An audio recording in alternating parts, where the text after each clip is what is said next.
wanted an amp.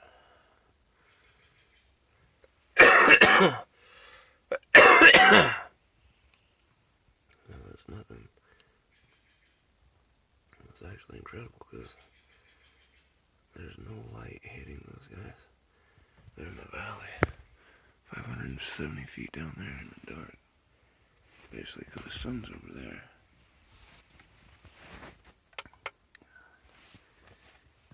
3.276 kilowatts. Crazy how fast these guys are caught up.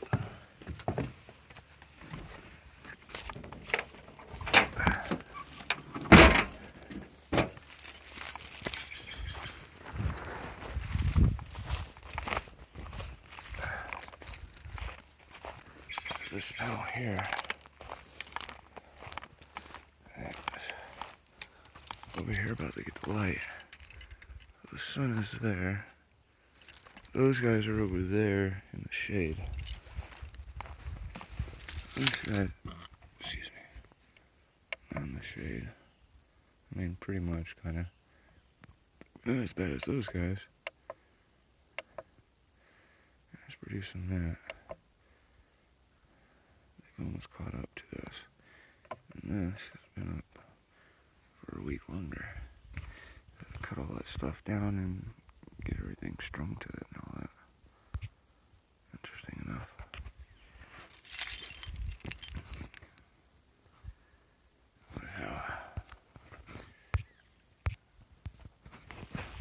Solar setup on that mountain to catch light when it comes up, and over there, so we get light as soon as it comes up and over garden area, secondary garden area, third, fourth, fifth, sixth.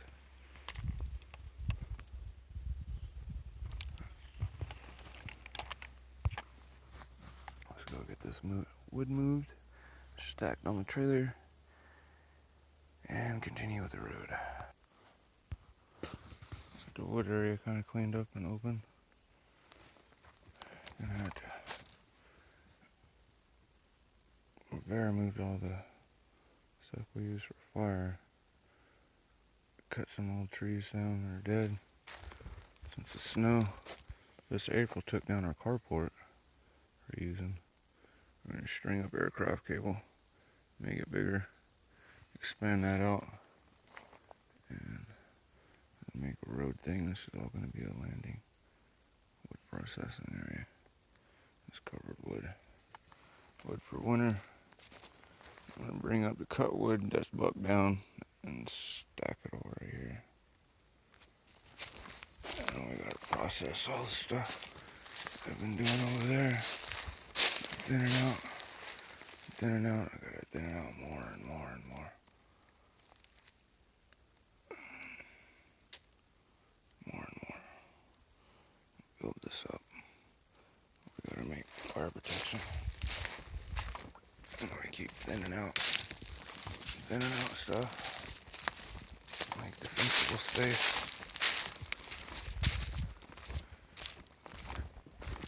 It's thick up here.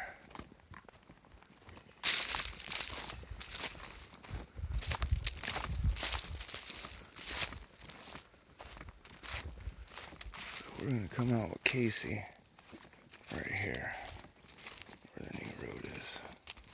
So that's such a crazy grade. It's like 8% grade. I'd say 5 to 8% grade. We're gonna come this way. Attach about right here. I still need to come and do a secondary road to where I can do a landing and make for the 4,000 gallon retainer for the hydro plant.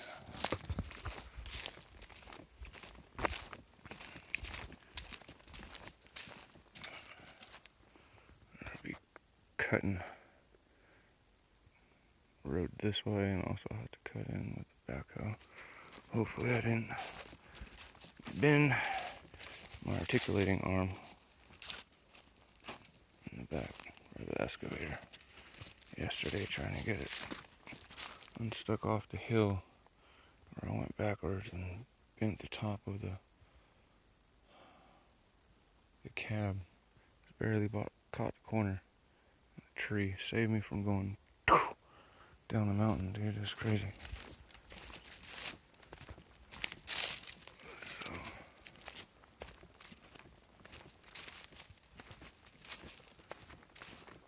first attempt to try to come up like this, that was futile. I'm coming from way down there. I'm cutting. I cut to right there. I finished cutting. And cut up and we cut and fall the trees out of the way so I can come with the backhoe. Excavate and skim and pop out right there.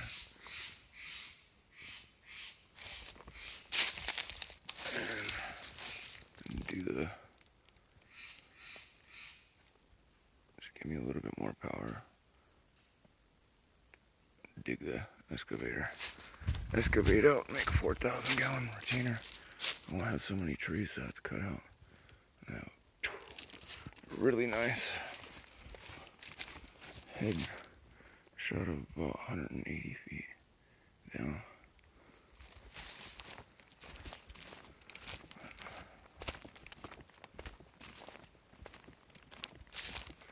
Climb up the hillside, start throwing the wood down.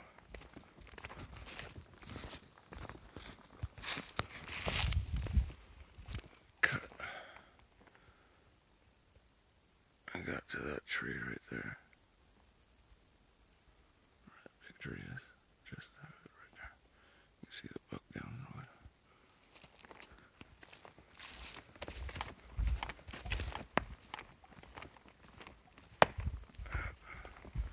Make like a garden sitting area. It'll be a bug out spot. Throw this area of wood down. I got the back. Oh, that up there is fell.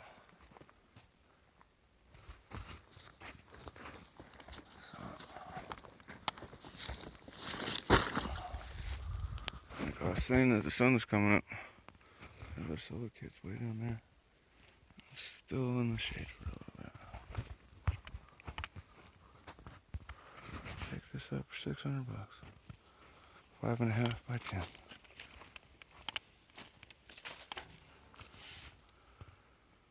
Yes, thanks. Put good use to it. Float all that down there.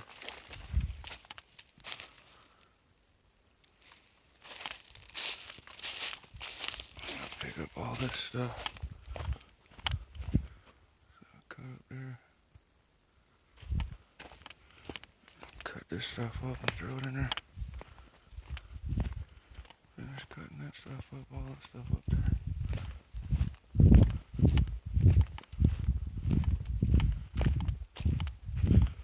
I'm coming from way back here. Make a road. And get up that hill.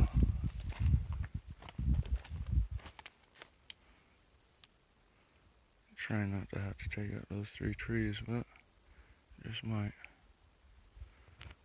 Use them for building for the pond.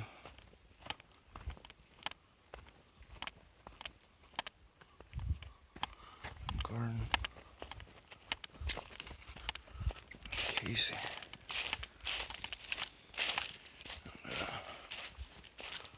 Winch cam was up today. So I'll be able to pull it out. I use choker on the rear excavator and pull it from the back and pull it from the front.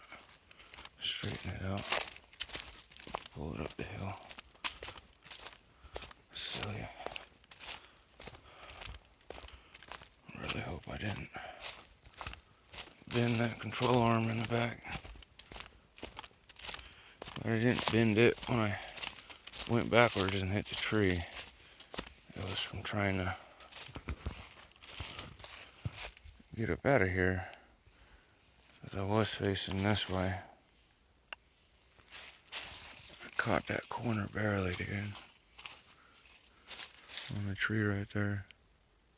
It stopped me from going down the hill.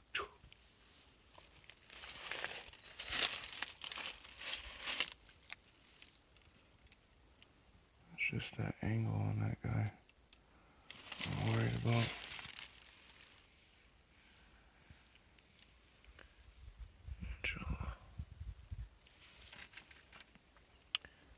Stuck like Chuck right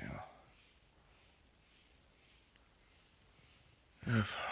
When I had the corner right there in the beginning, I would have just had it right there. Had me that way. And when I would have walked up, got the choker like I did, and grabbed it and pulled, then I could have pulled myself straight. But I stupidly tried moving forward, and because this was on this side and so forth, the front end raised up and then rocked like that. I shut it down. Damn it. Right there's the road to go down that I'm going to cut.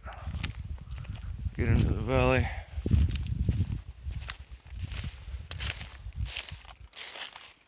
Build a pond and build a garden down there. And then build a secondary road to come around to do the garden on this side and step. And as I'm going that way, clear this out the way so I can use the winch to pull the big trees over onto the side and so forth, with Kasey to pull forward and guide them up so I can process them and cut them into mill them, build.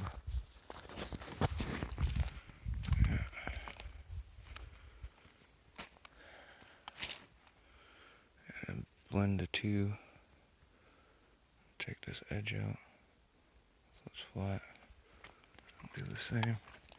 This was a little hill dip.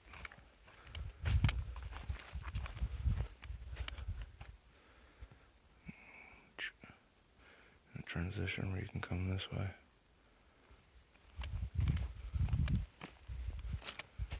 Crazy. Easy but hard with no brakes. Backhoe out. Come and scrape this stuff. Excavator. Bucket it. Fill up this side. Raise it up. This outer edge. Make it nice. Grab all the stuff that I broke up. Put it on this side and build it up. Build up this right here.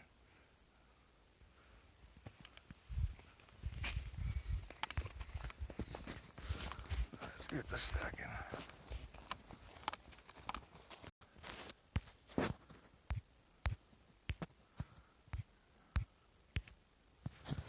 Chop, chop.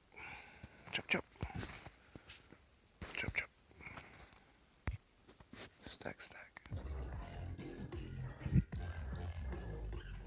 The new road. There's the low road. Come up between these trees. I'll fall and pull these down. And winch them. Throw all the buck down the wood.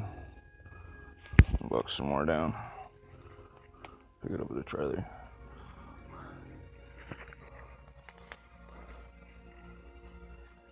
So smoky. No ashes yet.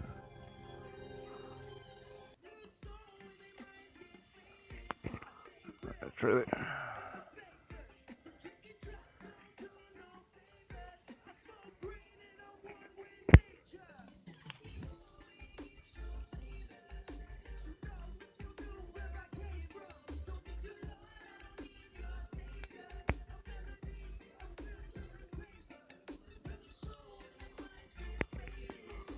Let's get it done. Gotta break all these rounds up by hand. I love my life. I love your life, kids. Life is work. I love the work you do. I love you, kids. Gonna use these longer guys has Phil put the dirt in over to get this side structural support. Fill it in and get this level even. Nice little hole catch right there to the next little nut spot.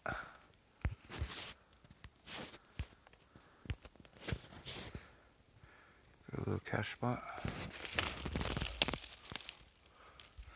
Throw that there, there's the trailer. Continue forward, throw the next group down, and start cutting. And about sundown, put it in the trailer.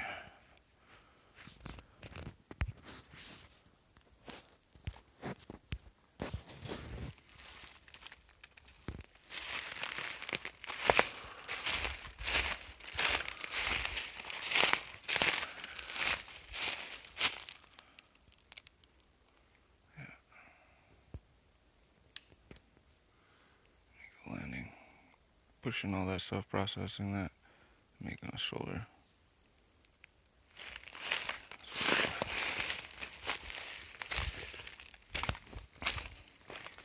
One leg I found a couple years back when I was cutting this by hand, and the other day when I was cutting this road, the other leg I found down here in the corner.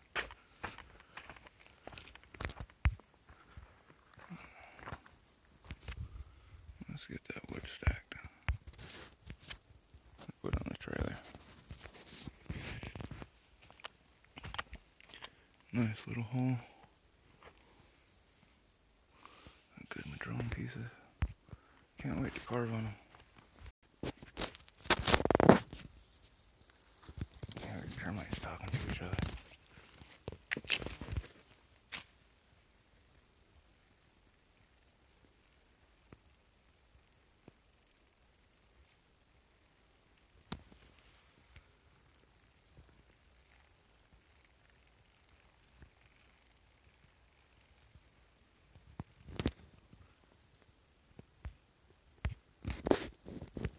Walk up and get the wagon.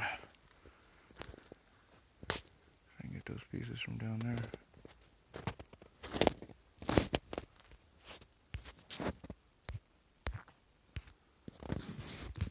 So you see my chainsaw? Right there. That big tree. So we're this far. That's where the backhoe could get up this crazy. So, cut that way. Around the drift line.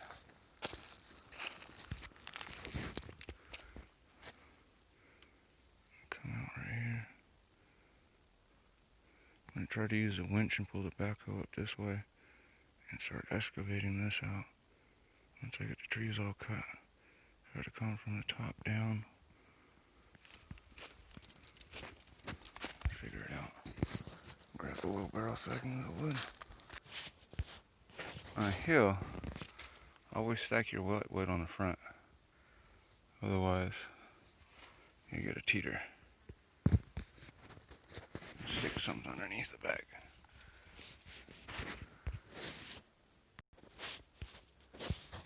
Almost got the first drop area clean.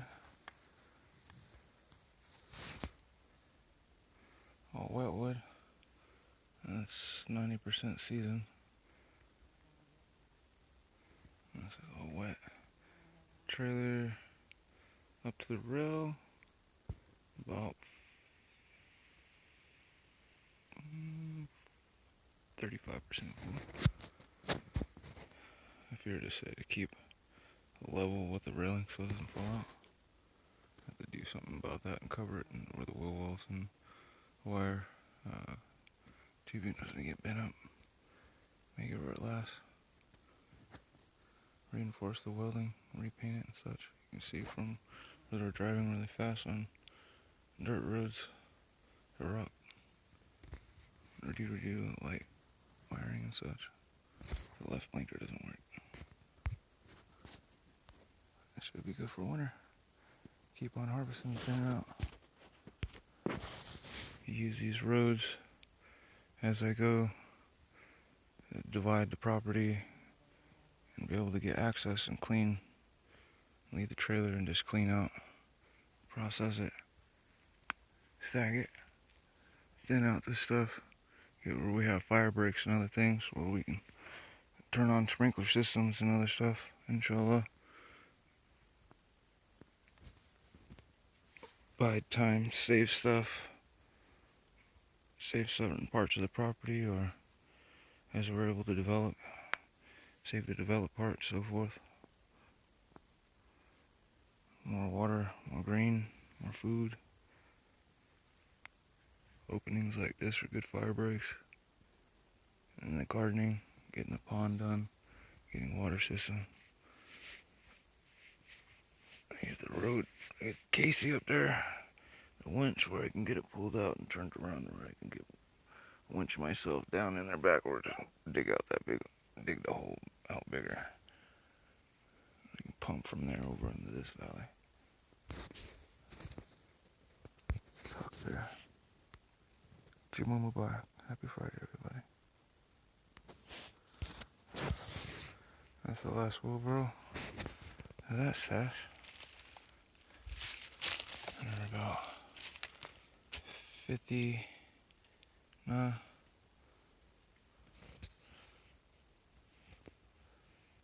65% full at 2 foot level with this wet stuff. So we'll have a nice height. I have to stack that stuff up high on the back on the gate. The dry stuff. See?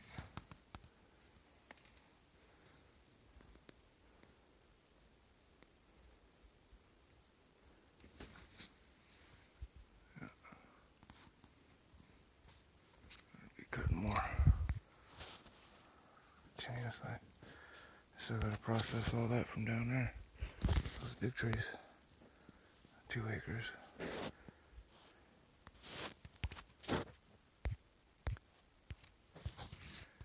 Getting there.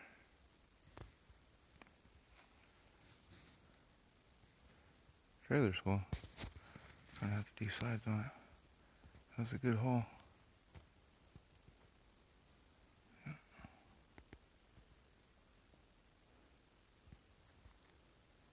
About 6 or 7 trailers worth of wood like this down there that I got a buck down, besides this stuff that's all falled already from us cutting this road a couple of years back, and the other road to get here, the road we were cutting to get down to there, and then all the dead stuff, and then from thinning.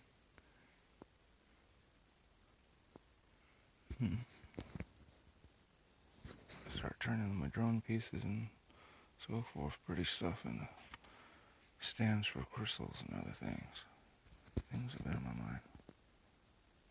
My drone. Loving that.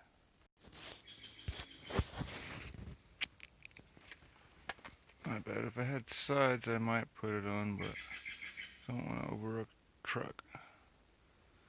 I still got a little bit left. 2 more piles up, and go start cutting on the road. Sharpen the chainsaw first, real quick. Back on the road head.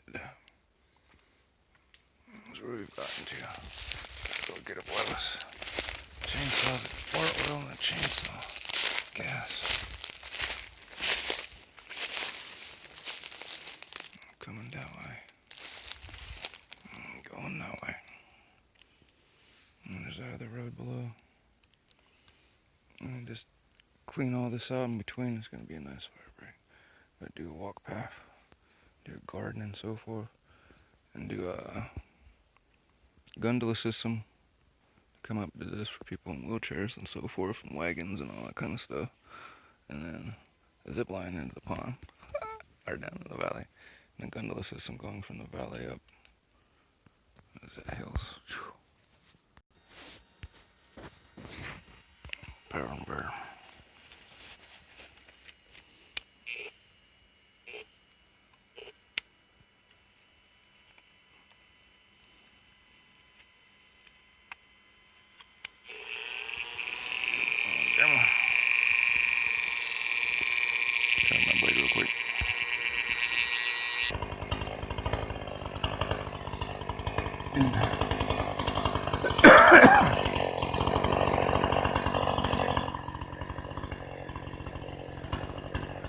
Cutting it down, bucking it down, tossing it down.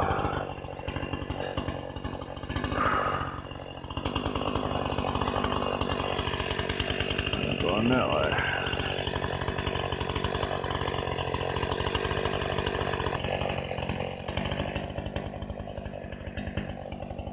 Getting there.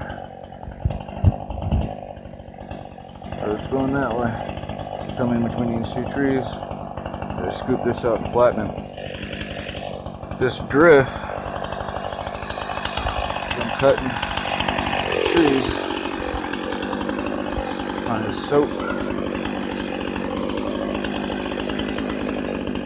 at the top. I'm gonna have to bring Kasey to dig this out.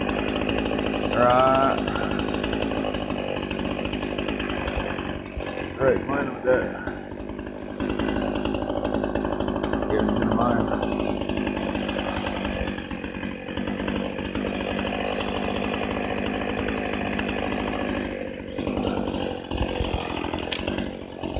Snake this up that way. There's the lower road right there. There's a green bin. And clear a path all the way up. Let's see what comes to mind. We'll carve out the mountain this way or carve up this way.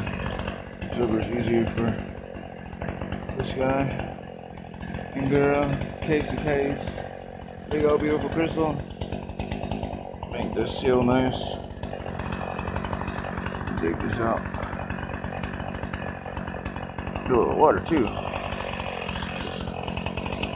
Pump water over the road, and then gonna save a roof from having to dig it over on that side. I already got a good enough start. First, we'll examine it. We're gonna dig it all out. Alright, use the dirt to make this hillside nice.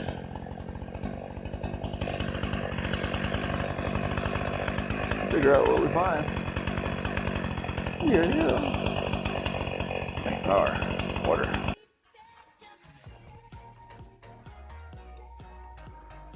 At the top. Ran out of gas. Just gotta clear these guys right here. And drop the big stuff, chop it up. Cut this stuff up. We're at the top. Clean this up. Cut down the big stuff. Chop it up. Throw it down so I can get it in the trailer.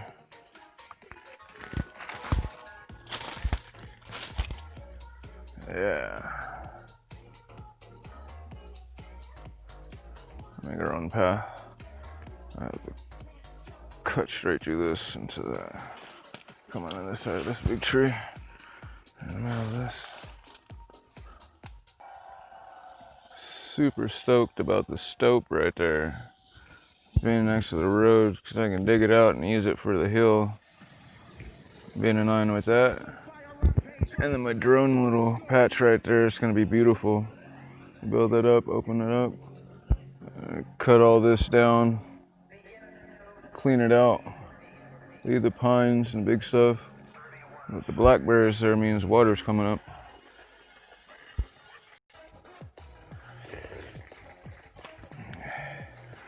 I think right here I can cut a road up and meet the secondary entrance, have access to the berry farm, and that'll divide the property in half.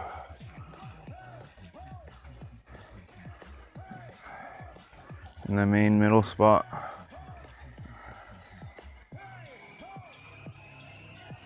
Be able to break fires. Drive up, get to where the gate is. I'll go that way. And clear it out. Nice walk path. Do the same for this. Thin all this out for fire. It's right up there is where we'll develop. Do the same. Step this off. Thin and develop all this. Make it food. Food all the way down. Inshallah. make this a split Y. We can go up there. Go up there to the gate. I think that'd be nice. Circle around. Berry farm, so forth. Explore. See what else is around here. Little holes and stuff everywhere. Quartz.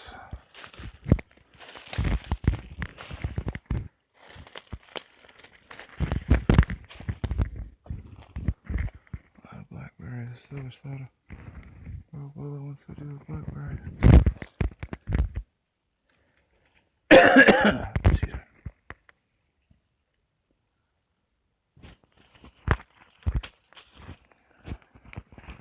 Yeah. Cut a road going up that way. Had to go that way. Inshallah.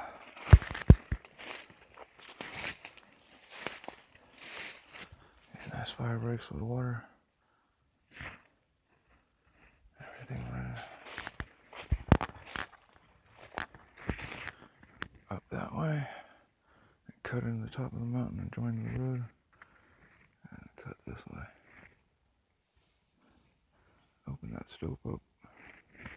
Power, water, maybe some goodies.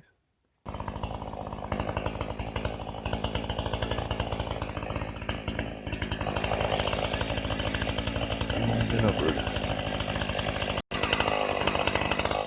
You can see where I cleared already before in the power line. At the top of the hill.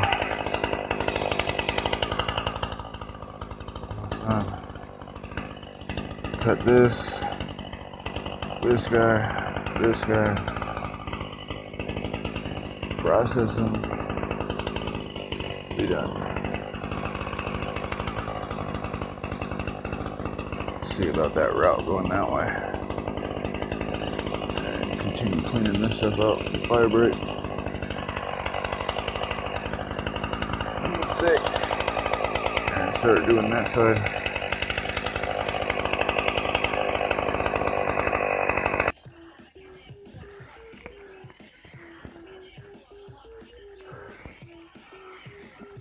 Continue cutting this down.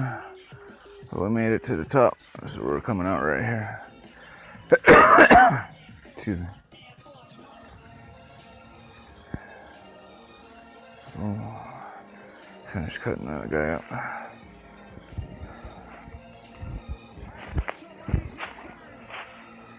And the road, stope.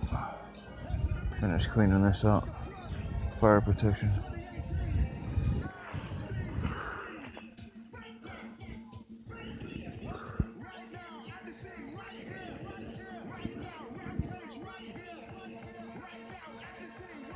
This will be our winch tree.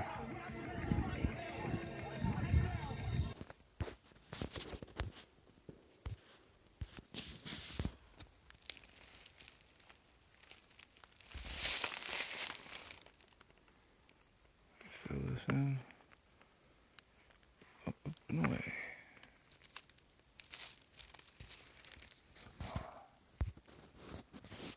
Up there and cut that tree out the road. Start cutting down other stuff for the structure.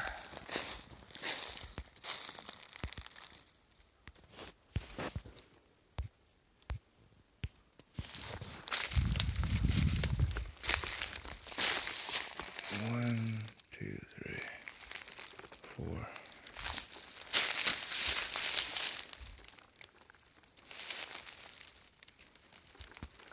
That guy, take him out of the way so we have adequate room when coming down. You don't mistakenly hit and also meld so we can go up. We're gonna go that way. Road's complete. Rough cut anyway.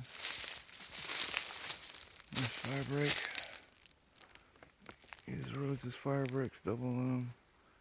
Have sprinkler systems with them.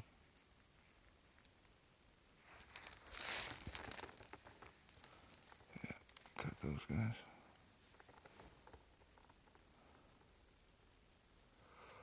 Here you go, each of you. I just cut this tree. Look off the road, finish cutting it up. And then walk down the hill. My bag with the bag and bone and everything. Chainsaws and all that stuff up. Road's complete. Not complete, but cut. Just gotta take these trees out. Here and here. Process them. Be done with that part.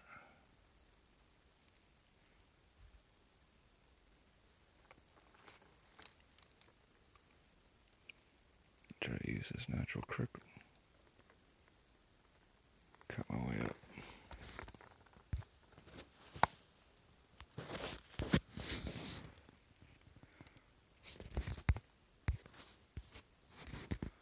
Come out right there. Cut this. Move the dirt over. Make it where it's a ramp. Transition into it. Bypass this crazy hill. Steep. Hard to walk up. Sharpen the blade back up. Ready for tomorrow. Get down in that valley. While it gets up with the winch, we're getting Kasey unstuck. Get those big trees pulled down and chopped up. Get back to the earth moving and try to pull Kasey up this hill. Start from the top down. Otherwise, keep doing with the plan. Bring the broke up dirt, dump it, scrape it, get to where I can go up. And then do the same for the other. Gotta fill in those holes. And then get down in the valley. Get all them trees bucked down. Get a road in there where we can pull it out. And finish thinning out all of this. And this way and this way in a square. For 3 blocks. One direction. And we can then apply all of the genomic predictors that I described. We live in the movie Gattaca now. Embryo. So the doc might say, embryo number 4 looks like it's definitely going to have type 1 diabetes. Embryo number 3 has a very strange outlier for heart attack, et cetera, et cetera. And you're applying the information you have about intelligence to those embryos and those decisions as well? So that's the most challenging question, and that's the one that everybody wants to focus on. Yeah. Because we can do it. Doing that. But, whenever a journalist contacts me, even if the person I know has an unhealthy fixation on IQ and doesn't want to talk about all the positive health things associated with this technology and just wants to focus on the one thing that, everybody gets heated up about. Yeah, not naming names here. But. Yeah, I still want to have the conversation because society needs to understand what is actually going on. Yeah. So our current policy, and we arrived at this after really a lot of thought, and not wanting to get out ahead of where society is on this. The only thing that we report about the intelligence of the individual embryo is if the embryo is an outlier in risk for, I think the medical term is, what is it? Is it mental disability? Something like that. I think it's intellectual disability. Intellectual disability, is what they say. right. Yeah.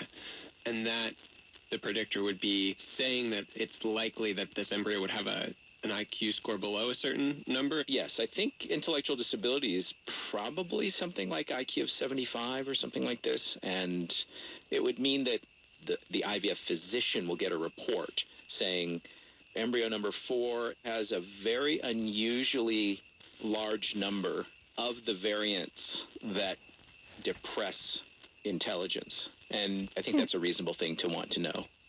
Is there a parallel track happening in your mind? Because the other people who've gotten excited about making super people, besides the science fiction people, are like the Nazis. Yeah. You know, the idea that you would dehumanize some people because they're less able is extremely dangerous. But this notion that, we shouldn't do any of this research because there was a guy called Adolf Hitler. Right. That's kind of crazy to me. Explain why. Like, how do you... I would say every technology, really powerful technology, whether it's AI or genomics or nuclear energy, they have risks. That's always the case. Sure, but I guess I don't trust the IQ part of it. Like, it's pretty well established that the IQ score isn't a good way to determine intellectual disability. Like, I think it's way more complicated than that. Right, but keep in mind, none of this is a sure thing in the sense that we're not saying that we know embryo 3 will have IQ below 75. We're not saying that. We're just saying the chances the child will have a lot of difficulty in modern society, that probability is elevated. I guess this is maybe where we disagree, is that, like, I'm not convinced you can know what the quality of someone's life is going to be like based on an IQ. We're not talking about any of that. We're just saying that conditional on that score. If I go out in the population, I look at people with that score, a lot of them have not had very, I think positive lives. And I'm pretty sure that most mothers, when they're pregnant, when they go to sleep at night, they're not dreaming about that outcome. They're dreaming about another outcome for their children. It just feels like a bad idea. The only question here is, imagine that your sister is going through IVF, and you happen to have the genotypes of all the embryos of your sister's potential kids, and you find out, hey, embryo 4 is predicted to be, in less than the first percentile for cognitive ability. Mm-hmm. But all the other ones are in the normal range or maybe even above average. Would you tell your sister? I mean, that's the basic question, right? Yeah. Who anyway, we're going to make some kind of brutal decision like, okay, these 2, we implant, those 8, we donate to science. Yeah. Right? So it was going to happen anyway to 8 of their 10 embryos, right? Yeah. So the thing is, if we can help your sister a little bit, let's help. That's my attitude. I do. I also want to emphasize that typically the embryologist will actually just look at the shape. Like, did the cells grow in a nice symmetrical pattern? Huh. They just literally look at the shape of it and say, like, oh, that one looks nice? Yeah. Would your sister rather go with the gut feeling based on the shape? Or would she rather go with some genetic evaluation? Well, I don't know, because, like, it's probably really hard for parents to know, like, to really interpret this information. They might just hear 75 and then hear probably intellectually disabled. I don't want that. And I think that freaks me out. Yeah, I do think that we need really good genetic counseling so that people understand the world that we're entering into. Because, again, no one's saying that embryo 4 is going to have IQ below 75. That's extremely bad. That's actually not the message. The message is that the risks are a lot higher than for all your other embryos. That's all we're saying. Well, but as for what a lot higher really means, I mean, there's different ways of quantifying the strength of the prediction. I think the way to interpret it is it's a good predictor on average, and that's what makes it useful in research. I talked to this guy named Dan Benjamin. But in general, it's not a good predictor at the individual level.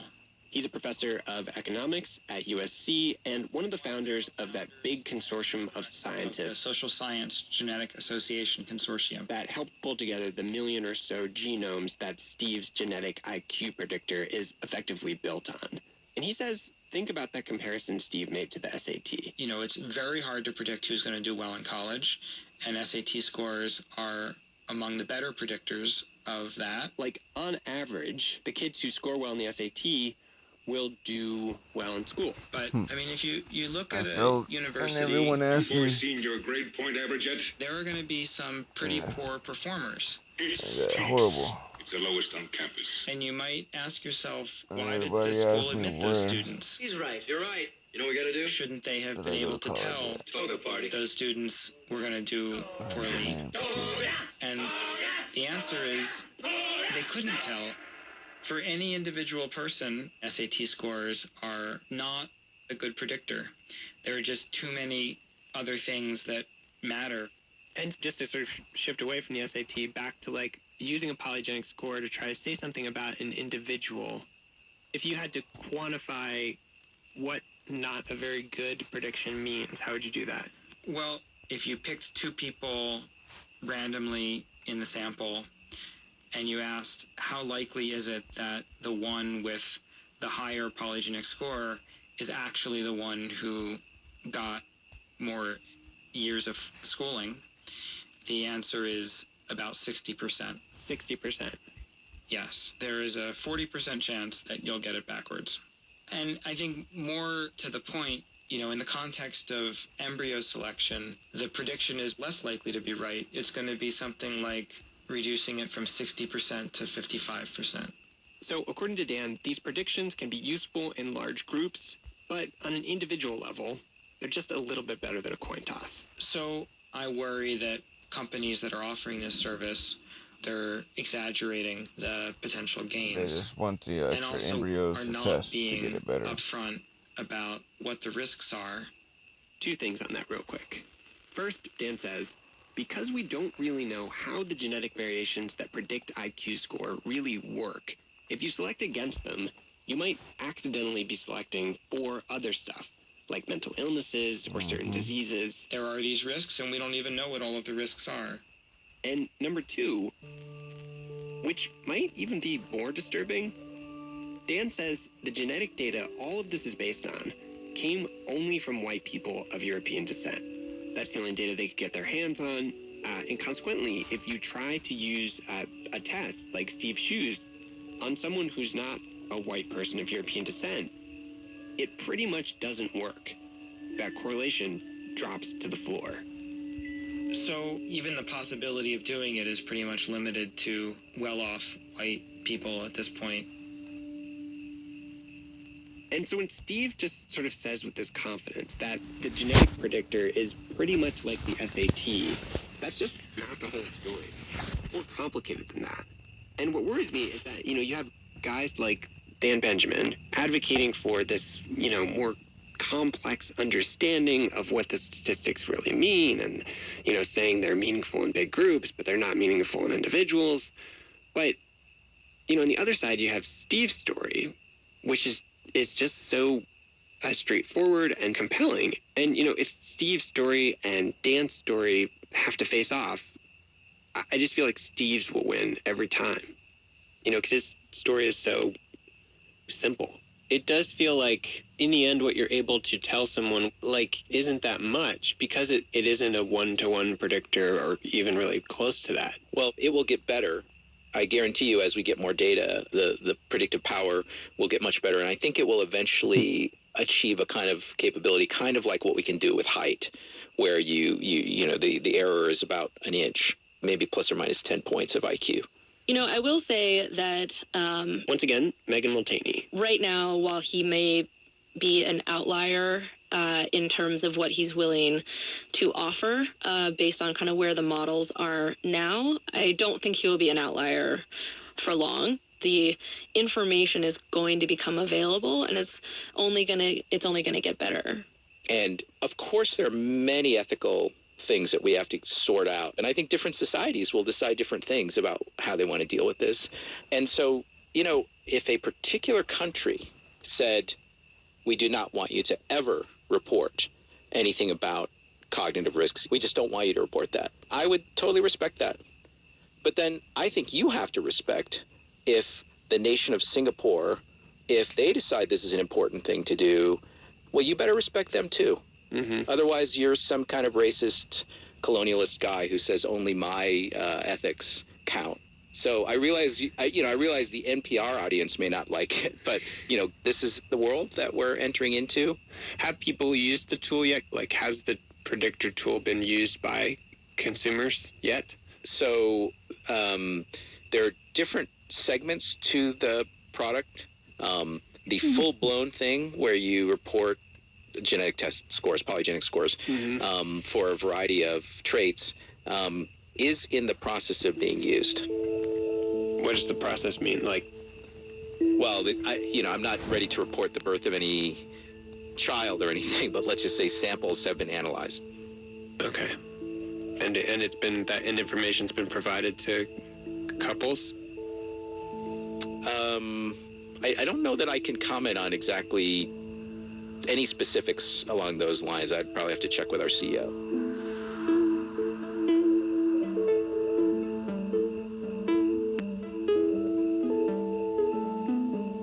One last thing. Just the other day, as we were finishing this story, Steve wrote to us and said that while the company has provided risk reports to IVF doctors for various diseases like breast cancer and diabetes, they have not, quote, given a report warning of high risk for intellectual disability. Yet.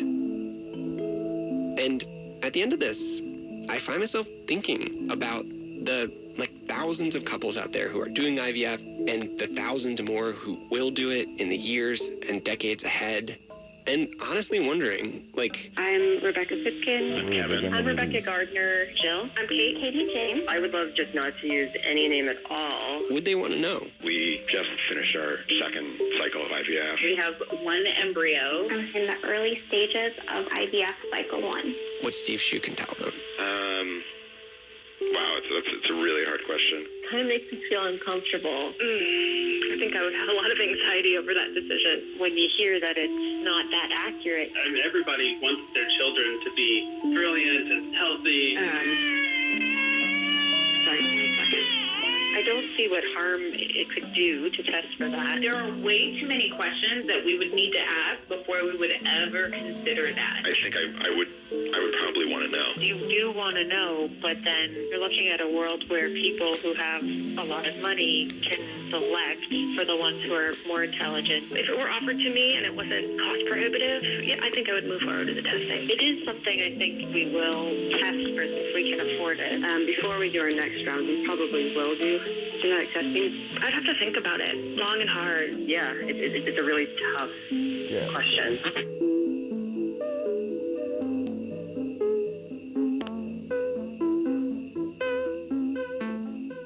This episode was produced by Simon Adler, who also wrote all the music you heard in it, with help from Rachel Cusick and me. Our fact checker is Michelle Harris. We had engineering help from Jeremy Bloom, and special thanks to Catherine Bliss.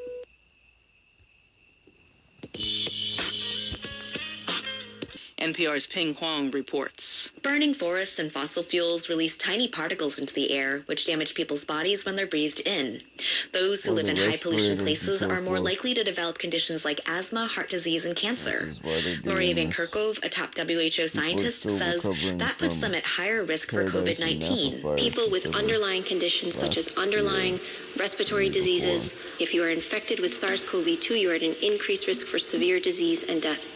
And air pollution causes these chronic conditions. A study across China showed that pandemic-related halts to transportation and travel significantly reduced air pollution in many cities, but pollution levels were still in the danger zone for causing health problems. Ping Huang, NPR News. A federal judge Friday denied President Trump's request to stop a New York prosecutor from seeking his tax returns. His attorneys had argued. There have been a lot of scary headlines in the news lately declaring that there's this new mutated form of the coronavirus that was detected in Asia and that this mutant form might be more contagious and more dangerous. These headlines are in the news because, yes, there is a mutated variant of the coronavirus, and it recently was detected in Malaysia and the Philippines. However, there isn't compelling evidence yet that this variant is actually more contagious and more dangerous. And it's also not new. It was first detected in April. It was flagged in a preprint that later got published in the journal Cell. And this paper describes one mutant form. It's a mutation called D614G, which is a reference to the amino acid sequence of virus. But for now, it's not clear what the mutation actually does to the virus. So the Cell paper shows that this mutant form is now the most dominant form in the world, and it has been in Europe and the US and Oceania for a while. And they hypothesized that the mutant form became dominant because it's more infectious. And that's the fear, right? But the critics of this paper say there's just not enough evidence to support this. And the big question now is, If this strain isn't more infectious, then how did this mutant variant become the main form? And there are other explanations why that could be. That's interesting. There's a big race now to make a vaccine, as we all know. Will this mutation affect that process? It could, in theory. The mutation affects the virus spike protein, which gets talked about a lot because it has this critical role in infection. But the critics think it's unlikely because the mutation affects a part of the spike protein that may not be critical for the immune response. And other research teams have found that antibodies from the original coronavirus and antibodies from the mutated form can cross-neutralize. So that's more evidence that it's not super critical to the immune response. I know that you cover many stories about vaccines, and there are many vaccines that are so-called genetic vaccines. What are these genetic vaccines? They're not your typical vaccines. So while traditional vaccines usually use a killed or a weakened form of the actual pathogen to elicit the immune response, a genetic vaccine uses a small piece of genetic material from the pathogen. So that's DNA or RNA. And this piece of genetic material goes into a person's own cells to make one of the proteins from the pathogen. And that's what ultimately elicits the immune response. I understand that the Center for Disease Control and Prevention is starting to look at wastewater in the fight against COVID-19. We've looked at this before, but is it being now more seriously looked at? On Wednesday, the CDC announced a plan to start tracking data on the coronavirus in our poop. They're working with states and municipalities to look at the concentrations of viral RNA in sewage to potentially track where in the country there is an outbreak of COVID-19. Of course, I say this is not a new idea. We talked about this. Give us an idea of how this works, and has it been done for other diseases too? Yeah, this technique has been used in the past to track polio, pathogens with antimicrobial resistance, even drugs. And the way it generally works is that for the coronavirus, we know it gets into the gastrointestinal system, which means that it gets into our poop, and bits of its RNA get shed there. And because everybody poops, scientists can look at concentrations of viral RNA in sewage to capture the scale of an outbreak on a population level. But do we know yet if COVID-19 can be transmitted through poop, through feces? There is no clear answer for that. So it's not known whether it is infectious if it is in the poop. But so far, we can take solace in the fact that so far nobody has been reported to get infected in this way. All right, we're going to move now from poop to cow farts and cow burps. We hear this idea a lot that cows are contributing to methane. Tell us about how this might work.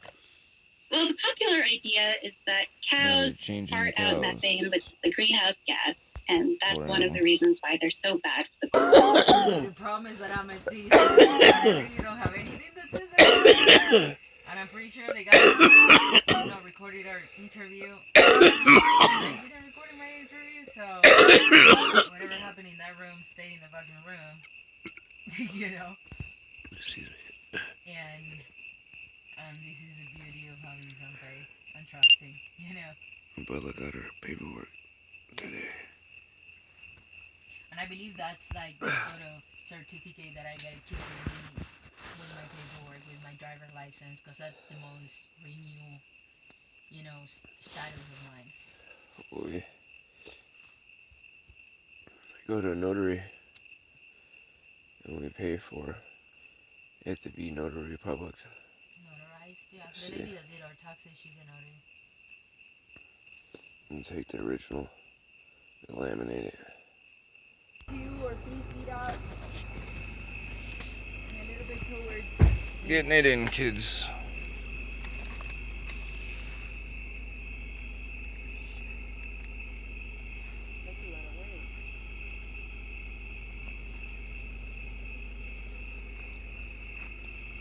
That's not a flashlight, this is a flashlight. No, well, it's just bigger or brighter. Beautiful night. It's cold.